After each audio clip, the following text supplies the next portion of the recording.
And let's piece together the timeline. In May, Charlie Kirk writes this letter to Netanyahu, and it's very obsequious and it's very pro-Israel. But if you read between the flowery language, the preambulatory sort of stuff, it's very interesting what he writes to Netanyahu. He says specifically, you should not subcontract your shilling to me. He said, and you can kind of almost read in it, there is a veiled message. He's saying, look, I'm supporting Israel more than you're supporting Israel. He said, I'm being left out to dry, having to answer these tough questions. He's saying, look, I know you guys are doing the right thing, but you're not helping me prove it. You're not carrying your own water here. I'm having to defend the indefensible. Where are the resources? What's your explanation for this stuff? Why aren't you making the case as or more forcefully than I'm expected to? And there's a line in there, he says, I feel like I defend Israel more than Israel. And he says, I would be happy to play a supplemental role. He said, but we need more natively pro-Israel content. We need Israeli content creators and news networks to push this stuff. He said, and I'll help you, but I can't be the primary guy anymore. That's like a very interesting message. He's basically telling Netanyahu, like, look, the shilling is becoming a liability. And this is reflective of the underlying political reality. It's like I said last week. Unlike Netanyahu and unlike some of these pro-Israel people, the donors, the billionaires, Charlie actually has to go and face the music. As your campus organizer, he has to go to the battlefield. He has to go to the college campus where the young people hate Israel. And he has to go and not only just show up and take pictures, but he's got to take questions. Now, Charlie is pro-Trump. He's a Republican apparatchik. He wants to go to these events and talk about the Trump-Vance agenda. He wants to talk about the border. He wants to talk about the economy, tariffs. And it's becoming a distraction and a liability that everywhere he goes, he is dogged by these incessant, tough questions about Israel. And this is so true. Like, you can even find this online still. If you go to his debates from Charlie Kirk, almost every university he went through, he got like so many questions about Israel. Why is he still defending Israel? And I can understand that Charlie Kirk was getting so tired of this that he felt like he was the only one defending Israel at the cost of all these Israeli donors. They didn't show up. It was Charlie Kirk who had to show up the whole time. He had to defend all those, or he had to reply to all those questions. Meanwhile, Charlie Kirk showed himself as America first, as a conservative American, and he is. But he was almost more busy with defending Israel at this point than busy with his own country, the United States. So, I mean, it's like it sounds like very true for me that Charlie Kirk was changing his vision about why am I the only one defending Israel anymore? It's not even my country. And I am the only one who is defending this country. He had many donors who were giving him a lot of money. Turning Point got almost $300 million US. You can ask yourself from who. But it's not that he should do this on his own. So I think this is a very good point Nick makes here. And let's see what he has to say more. But keep in mind that Charlie Kirk was getting so tired and sick of that he was the only one who had to defend Israel almost on his own. That's kind of weird, right? If you want to be or if you show yourself as an America first and you're busy with Israel the whole time. He said this. He said, everywhere I go, half the questions I get are about Israel and they're all negative and I'm happy to do it, but I don't want to do it. That was the message of the letter, was you guys are losing the PR war and it's dragging me down. I got to go and face these kids that hate Israel. And why do you think they hate Israel? It's because you're not explaining yourselves. You're not fighting the battle. I have to clean up the mess and you can't subcontract that to me anymore. I'm holding all the weight and you're not. You got to pick up the slack. That was sort of the message in May. Then he hits up Bill Ackman. Bill Ackman's a pro-Israel Jewish donor. And they set up this event in the Hamptons. And the premise of the event is they're inviting these Turning Point influencers to the retreat to train them up so that they can then go on the campuses and defend Israel, among other things. And Josh Hammer is there, and Seth Dillon is there, and all the Xavier DeRusso, these people that are literally on the payroll, they're all there. And I think once again, maybe this was in the service of offloading the responsibility to defend Israel to these other people. In July, backing up a little bit, so he reaches out to Ackman in May, the retreat is in August. In July, Charlie has Tucker Carlson speak at SAS and hosts a debate between Dave Smith and Josh Hammer about Israel. And once again, I think that Charlie Kirk is looking at the situation where you still have a Republican Party that's very pro-Israel, but you also have this very influential element that is very critical. Guys like Tucker, who is unignorable. He's the biggest influencer, the biggest host, has the biggest show, and he's pushing, with many high-profile guests, this very critical line about Israel. And I think that Charlie, at Turning Point at the event, as a big tent coalition builder, wanted to show that there could be coexistence. This was sort of paying lip service to the idea that we are going to be a little more tolerant. The big tent can fit everybody inside of it. It was an accommodation for people like Tucker or those that like Tucker, and saying we're still going to have pro-Israel people, but we're also going to open up the tent and we're going to keep Tucker inside of it. And we're going to host this debate and demonstrate that we can still have people maybe from both sides of this issue inside the Republican tent or inside the conservative tent. That was maybe the big action that caused the chafing with the Israel lobby. They hated that Tucker was welcome there. They hated that Dave Smith was there. They hated that Dave Smith won the debate. And then quickly after, Charlie Kirk was doing damage control. He did a focus group with a bunch of the student chapter leaders, and they were venting and airing out, this is what we think about Israel. And I think what Charlie Kirk was doing was kind of showing to the donors and saying, look, this is what I have to work with. And this is reality. Like I can say it again, you can literally find this online. Like, look at Charlie Kirk's debates. Like, not even from so long ago, from a couple months ago. It was just, he had to defend Israel over and over again. Meanwhile, there were other people who were criticizing Israel the whole time. Tucker Carlson, Dave Smith. And Charlie Kirk, of course, the reason why he did this, because most of his donors were Israeli or Jewish donors. So he got a lot of money from those people. A lot of these donors, they just used Charlie Kirk as like a doll or something.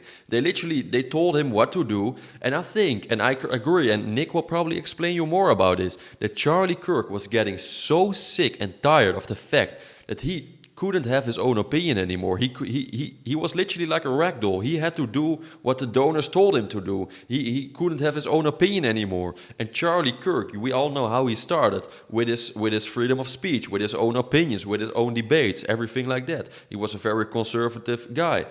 But now he was almost trapped in this Israeli trap where he had to defend Israel 24/7. Even though most of his followers knew exactly what was going on in the Israel-Gaza war. But still, Charlie Kirk had to defend these people. Long story short, Charlie Kirk was sick of lying towards his own followers, his own fans, about the fact what is happening over there. And many people know exactly what is happening there, what was happening over there, still was happening over there. Charlie Kirk also knew this, and he was just tired of like defending and playing happy days. Meanwhile, he knew that there was something off. But he had to, because all of his donors, you can literally find this yourself online if you don't believe me. Look at his biggest donors, and it explains a lot. He has Tucker and Dave Smith. The donors are furious. They're saying, Charlie, what are you thinking? Tucker's an anti-Semite. Dave Smith is an anti-Semite. How dare you let them at Turning Point? This is out of control. They're furious with him. And Charlie hosts this focus group with the kids. And he has the kids speak, and the kids are saying, what do you think of when you think of Israel? Genocide, Epstein, Mossad.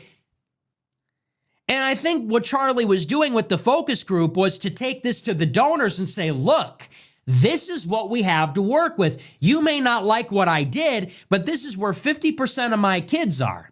This is where 50% of my student chapter presidents, my student, whatever you want to call them, my youth activists, this is where they are.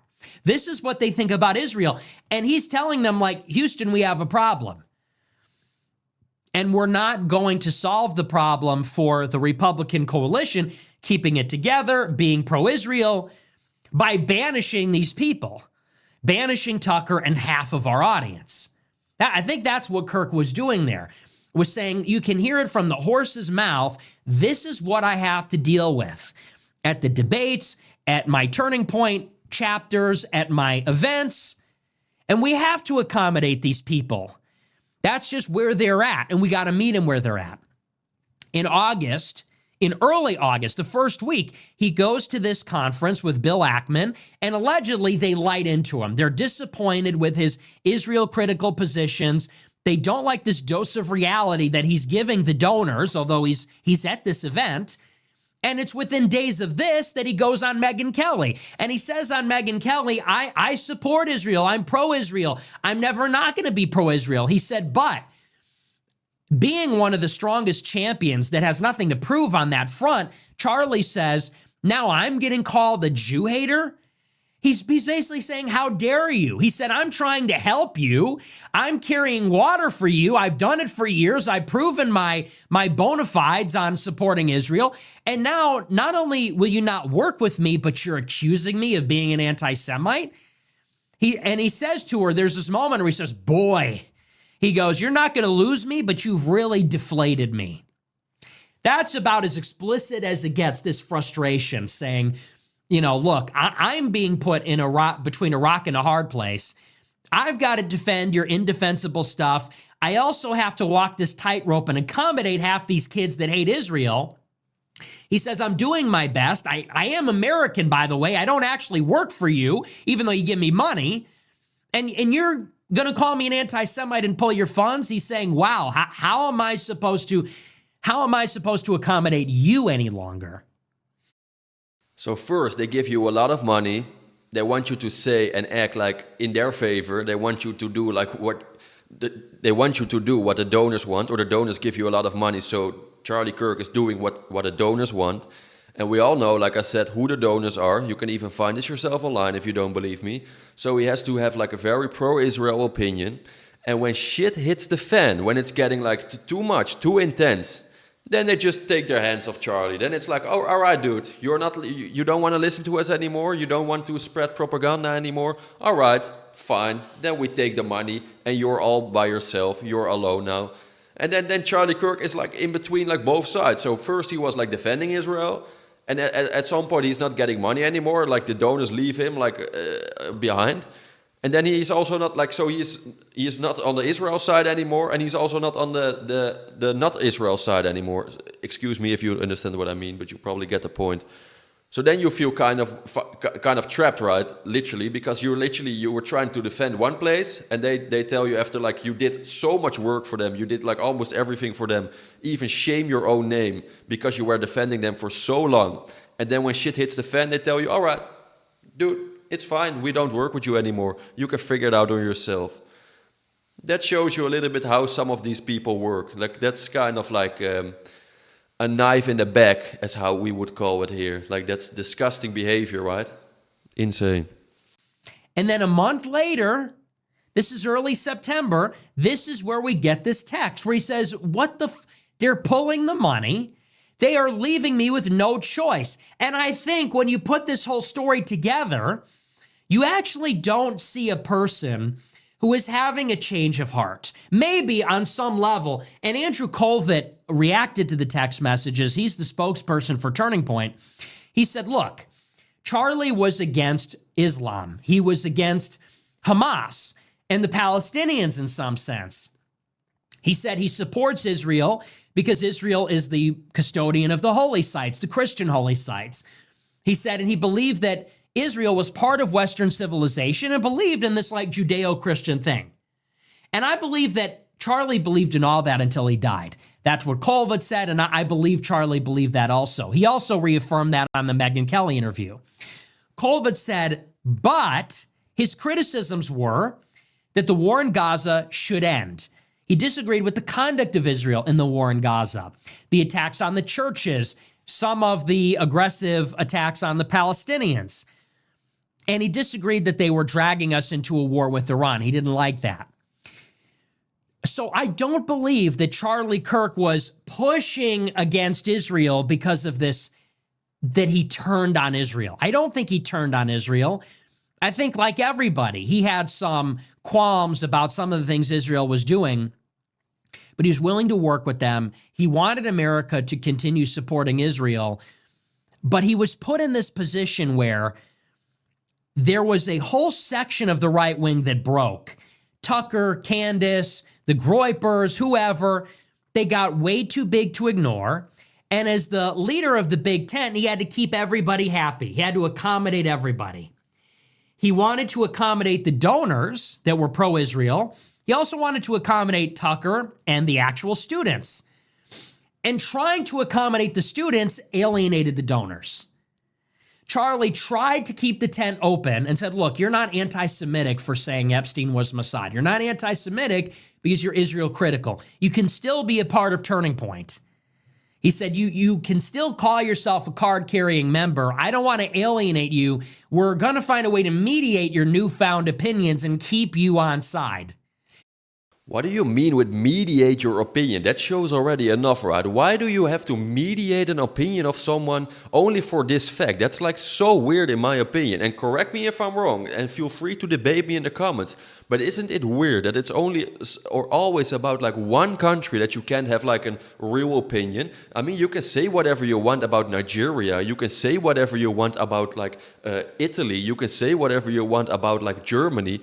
But if you say one thing about Israel, it's almost like you're walking on eggshells, and you cannot have like your honest opinion. You always have to talk like, or like you're getting censored the moment you say the word Israel. Isn't that kind of weird? And that shows a lot, right? I'm getting so tired of this that you can say whatever you want about almost everyone in the world, every country in the world. But if you talk about some of these people, and this country specific, like Israel, you cannot have an honest opinion. How is that possible? And why? That's so weird, right? And feel free to debate me. I'm just curious. I'm just like, I seriously don't have an answer for this question. How is it possible that you can say whatever you want about everyone, about every country, but you have to like be very careful if you talk about Israel? If you know the answer, please tell me, because I'm like, I don't know it, and it's kind of strange in my opinion, if you ask me. But the Jewish donors said, no, not good enough. You need to push those people away. And Charlie's trying to say, no, but we really can't. I'm not going to do that, and we can't push them away. And the Jewish donors said, well, then we're cutting off the money. And Charlie said, well, then you're leaving me no choice. If you are not going to be reasonable, and you won't let me accommodate everybody, then I have no choice but to abandon you and go further to the other side.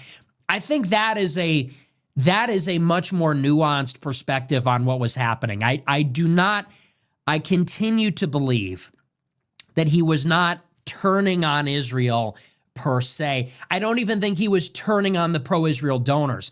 I think that he was put in an impossible situation, and the donors were breathing down his neck, as they always do. It is the pro-Israel side that is intolerant, aggressive. They're like berserkers. And you see how they are. They're insane. The pro-Israel donors, they're all like Mark Levin.